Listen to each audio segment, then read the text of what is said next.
denounce you in the name of Jesus. Every devil got. So you just heard one of the most trending songs here on TikTok. Songs that many Christians are blasting. I was definitely one of those people.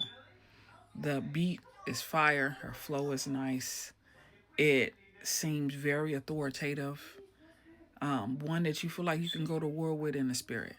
However, after listening to the song, I think it's very important that we make ourselves aware of something.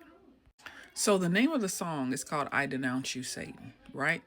And off bat, we automatically correlate that to something we are saying we disagree with Satan. We break agreement, right? Absolutely, that's what comes to mind. However, for me, when I started writing down the lyrics to this song, I decided, I'm like, let me make sure. I'm like, I feel like there should be a different word here. Let me look up what denounce actually means. So the word denounce means to publicly declare to be wrong or evil. And it's true. We are publicly declaring that Satan is wrong and is evil. However, the word we're actually looking for is renounce, which means to formally declare one's abandonment of a claim, right, or possession, right?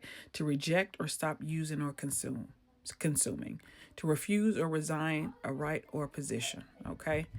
This is the word we're looking for. So by just saying, I denounce you, Satan, we're just simply saying you're evil, okay? We're letting it be known that he's evil. And anybody with a brain and eyeballs and a spirit knows that he, in fact, is evil.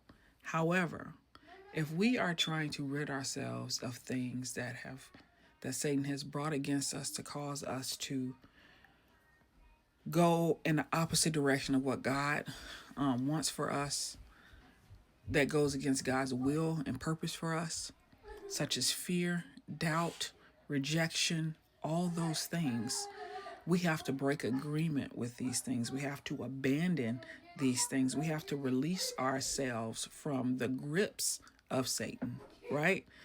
And in order to do that, we can't just denounce him. We have to renounce him. This is why it's important that we listen to the song fully and not just go with a beat. Something else that was important to me as I was listening to the song that I think we all should be aware of. As I'm listening to the lyrics, there were some other things that definitely caught my attention that made me question, like, okay, what am I saying as I'm sharing this? There's several things that's being said here. What am I saying? Is this biblically accurate? Or is this just a good song with a nice beat?